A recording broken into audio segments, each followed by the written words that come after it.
Nyarlathotep, el caos reptante. Yo soy el último, contaré al oyente desocupado. No recuerdo distintamente cuándo empezó todo, pero fue hace meses.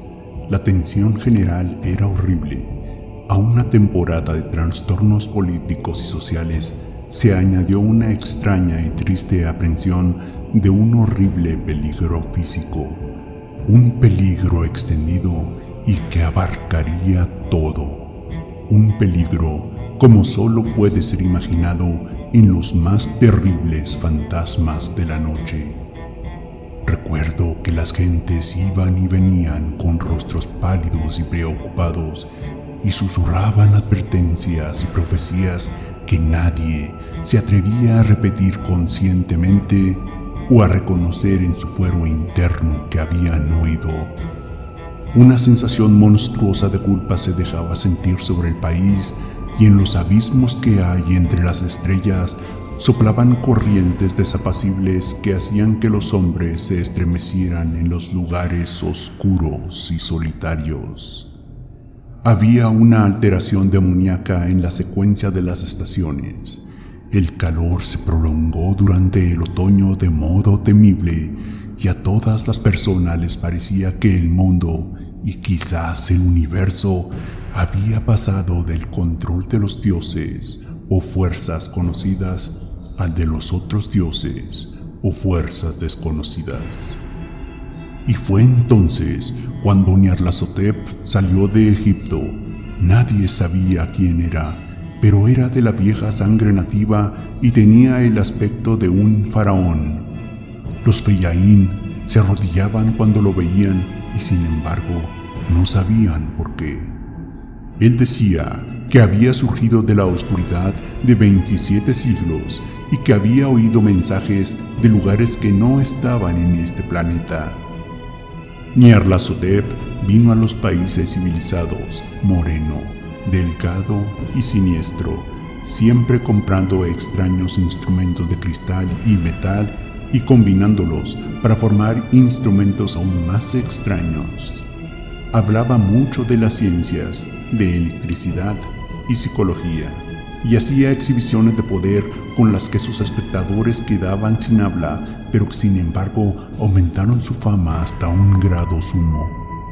Los hombres se aconsejaban unos a otros ir a ver a Nyarlathotep y se estremecían. Y donde iba Nyarlathotep, el descanso desaparecía, porque las horas de la madrugada eran desgarradas con los gritos de las pesadillas. Nunca antes los gritos de las pesadillas habían sido un problema público semejante, y ahora los hombres sabios casi deseaban prohibir el sueño en la madrugada para que los alaridos de las ciudades inquietaran menos horriblemente a la pálida y lastimera luna que brillaba con luz tenue y vacilante sobre aguas verdosas que se deslizan bajo puentes y viejos campanarios que se derrumbaban contra un cielo enfermizo.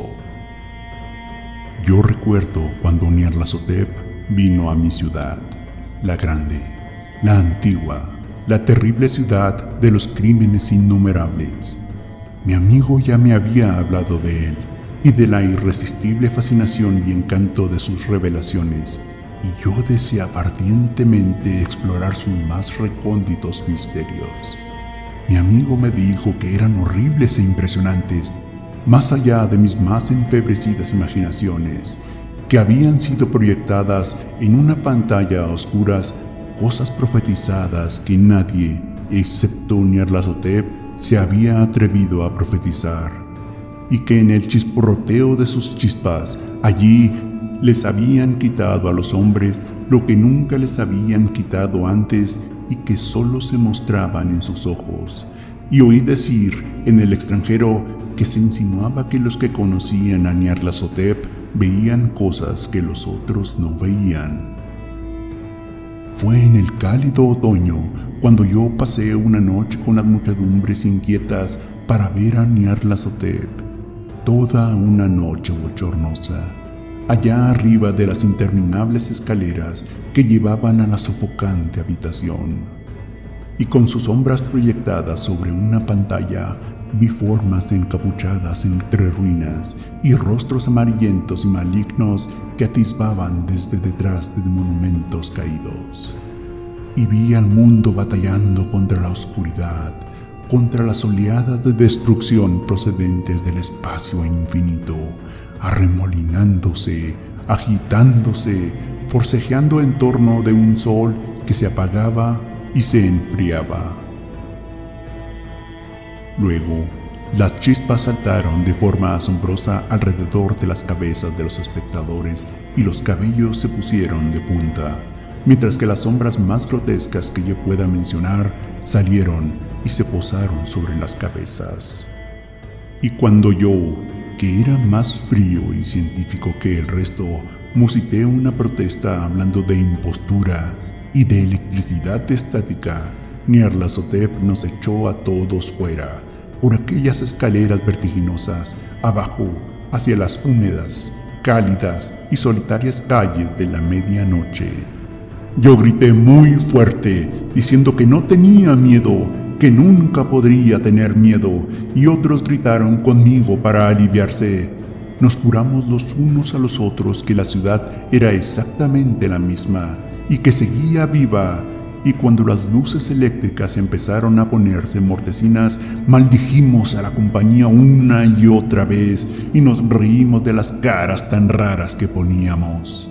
Creo que sentí que algo descendía de la luna verdosa, porque cuando empezamos a depender de su luz, de modo involuntario formamos encuadro y emprendimos una marcha, como si supiéramos nuestros destinos, aunque no nos atreviésemos a pensar en ellos.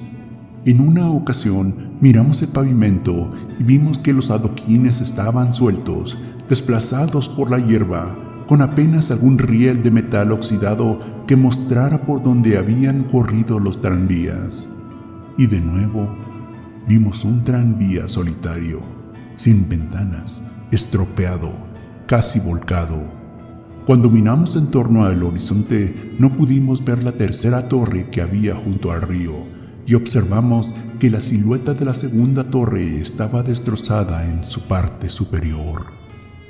Luego, nos dividimos en estrechas columnas, cada una de las cuales pareció dirigirse en diferente dirección. Una desapareció en una calleja solitaria hacia la izquierda, dejando solo el eco de un gemido ahogado.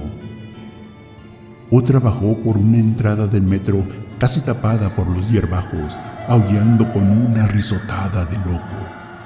Mi propia columna fue chupada hacia campo abierto, y entonces sentí un escalofrío que no era propio del cálido otoño, porque cuando llegamos con paso furtivo al oscuro páramo, vimos que nos rodeaba un infernal brillo lunar de nieves malignas. Nieves incendias, inexplicables, barridas a ambos lados en una sola dirección, donde había un torbellino de lo más negro a pesar de sus muros relucientes. La columna pareció muy fina, mientras caminó pausada y penosamente, de modo soñoliento hacia el torbellino.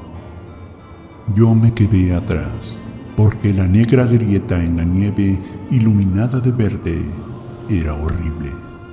Y me pareció oír los ecos de un gemido inquietante conforme mis compañeros desaparecían, pero yo tenía poco poder para quedarme rezagado, y como si me hubieran llamado por señas los que se habían ido antes, medio floté entre los titánicos copos de nieve arrastrados por el viento, estremeciéndome asustado hacia el invisible vórtice de lo inimaginable. Sensible a mis gritos, delirando torpemente, solo los dioses que fueron podrían explicarlo. Una sombra enfermiza y sensitiva retorciéndose en manos que no eran manos, girando ciegamente y dejando atrás medias noches espectrales de creación podrida. Cadáveres de mundos muertos con llagas que fueron ciudades, vientos sepulcrales que cepillaban las pálidas estrellas y las hacían parpadear muy bajas. Más allá de los mundos, vagos fantasmas de cosas monstruosas, columnas medio entrevistas de templos no santificados que descansan en rocas sin nombres bajo el espacio y que alcanzan hasta los vertiginosos vacíos que hay por encima de las esferas de luz y oscuridad. Y a través de ese repugnante cementerio del universo, un ahogado y enloquecedor batir de tambores, y el fino y monótono gemido de flautas blasfemas desde las inconcebibles y oscuras cámaras que hay más allá del tiempo. El detestable golpeteo y los silbidos aflautados allá donde danzan lenta y torpemente, de modo absurdo, los gigantescos y tenebrosos otros dioses, las ciegas, mudas y estúpidas gárgolas cuya alma es Nyarlathotep.